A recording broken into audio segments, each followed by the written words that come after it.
Tigilan mo na nga yung kakayak mo. Mas lalo ka lang pagtitis kita ng baliw na yun kapag iyak ka ng iyak.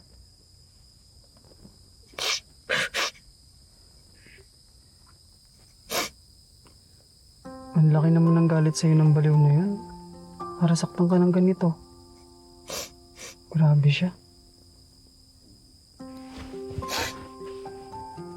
Okay, sige. Ayaw mo pa rin akong kausapin.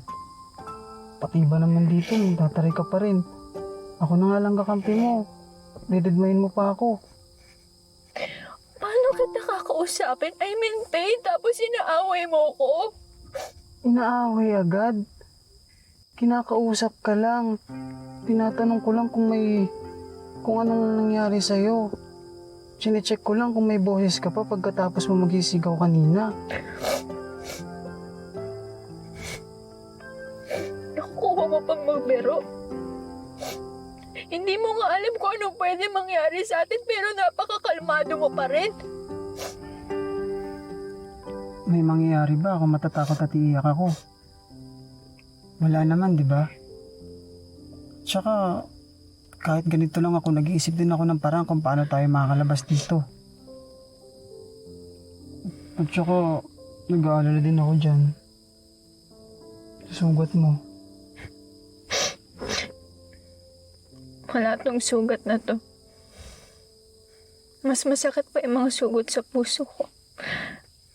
Tong sugat na to, mawawala rin naman to eh.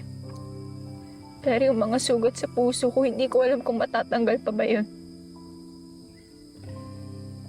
Ang lalim naman nun ah.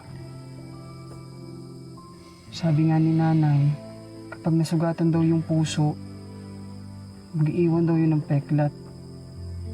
Yung peklat na yun, reminder sa'yo na hindi mo na ulit hayaan yun masaktan yung puso mo. Kaya wag mo na ulit hayaan ang baliw na yun nasaktan ka.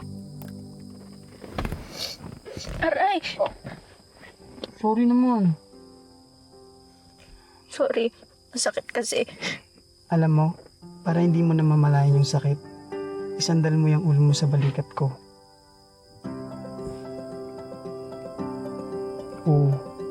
Huwag ko magbigay mali siya. Tingin ka lang sa mga stars.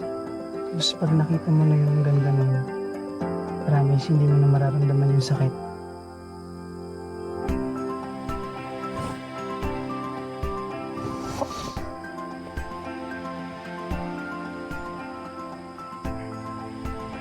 Stars ang liwanag.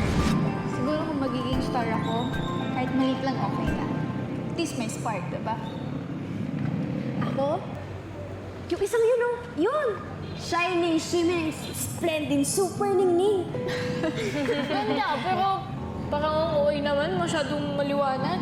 Ano ko ba? Hindi kaya at least kita o kagad. Ikaw ba? Star of the night! Kahit gano'n naman kulit o gano'n kalaki, basta nakakapagbigay ka ng liwanag, okay na kami.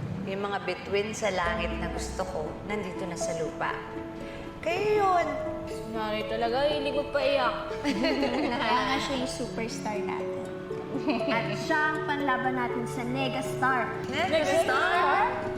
Ano daw? Ano yun? Sino yun? Ikaw talaga, Ella. Ikaw talaga. Alam mo,